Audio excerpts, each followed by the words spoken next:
Fikiria dunia ambayo haki haikuwa sawa kwa wote. Dunia ambayo rangi ya ngozi yako ingeweza kuamua hatima ya maisha yako. Hii ni hadithi ya mtoto mdogo wa miaka 14. Mtoto ambaye hakupata nafasi ya kujitetea. Mtoto ambaye alihukumiwa kifo kwa muda wa saa chache tu mahakamani. Hii ni hadithi ya George Stinney Jr. na hadi leo ni moja ya kesi zinazoumiza zaidi katika historia ya haki duniani. Ilikuwa mwaka 1944 katika mji mdogo wa Alcolu. Kwa kipindi hicho, hili lilikuwa ni eneo lililogawanyika wazi kati ya watu weusi na wazungu kutokana na sheria za ubaguzi wa rangi, segregation. Reli ya treni iligawanya jamii hiyo. Upande moja wa reli hiyo waliishi wazungu tu, na upande mwingine waliishi Waafrika wa Amerika maskini, yaani watu weusi pekee. Hapakuwa na kuchanganyikana. George Stinney aliishi upande wa watu weusi, maisha ya kawaida ya mtoto maskini, lakini mwenye ndoto kama watoto wengine.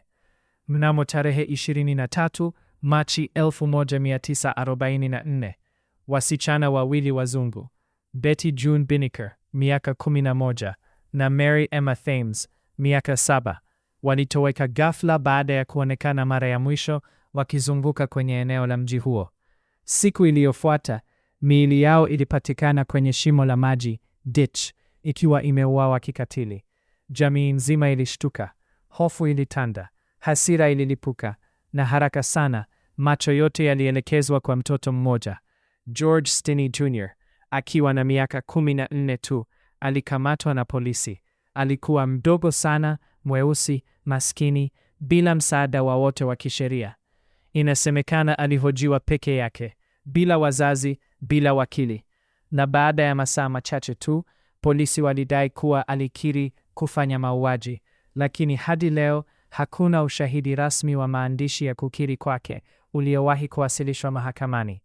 Kesi ya George ilikuwa kama sinema ya kutisha. Ilianza na kumalizika ndani ya siku moja tu. Majaji wote walikuwa wazungu pekee.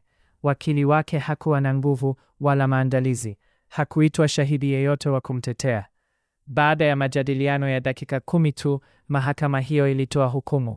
Kijana huo alikutwa na hatia na kuhukumiwa kifo kwa umeme, electric chair.